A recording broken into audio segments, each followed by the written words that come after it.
राजस्थान के एक छोटे से गांव में जन्मे हेमंत पारीक का परिवार बहुत गरीब था। पिताजी पूजा पाठ कराते थे, जिससे बहुत कम कमाई होती थी। मां मनरेगा में मजदूरी करके परिवार चलाती थीं। पिताजी और बहन की तबीयत भी अक्सर ही खराब रहती थी, इसलिए घर की सारी जिम्मेदारी मां के कंधों पर थी।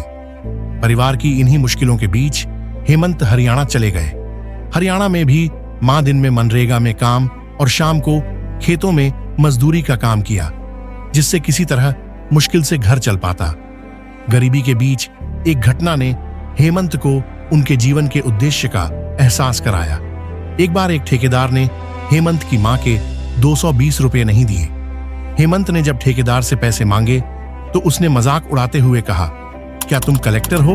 यहीं से हेमंत के मन में सिविल सेवा में जाने का सपना जगा।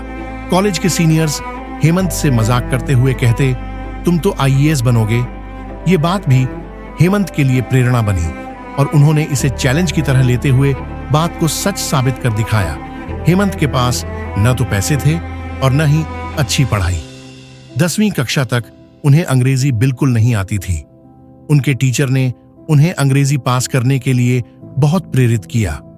इन सभी मुश्किलों के बावजूद हेमंत ने किसी तरह स्कूल की पढ़ाई पूरी की और फिर एग्रीकल्चर के अंदर ग्रेजुएशन में दाखिला लिया।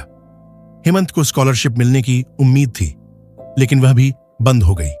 पैसे नहीं होने के कारण रविवार को कॉलेज का मेस बंद रहता था। तब कई बार हेमंत खाना नहीं खा पाते थे। फिर भी मां के सहारे और अपने हौसले से उन्होंने बिल्कुल भी हिम्मत नहीं हारी। कॉलेज खत्म होने के बाद हेमंत ने 1 साल तक यूपीएससी परीक्षा की तैयारी की। संघर्ष के बीच तैयारी का हर दिन उनके लिए मानो एक युग जैसा रहा होगा। ऐसे मुश्किल समय में उनके दोस्तों ने उनका बहुत साथ दिया। साल 2023 में उन्होंने ऑल इंडिया रैंक 884 हासिल करके आखिरकार सफलता हासिल की।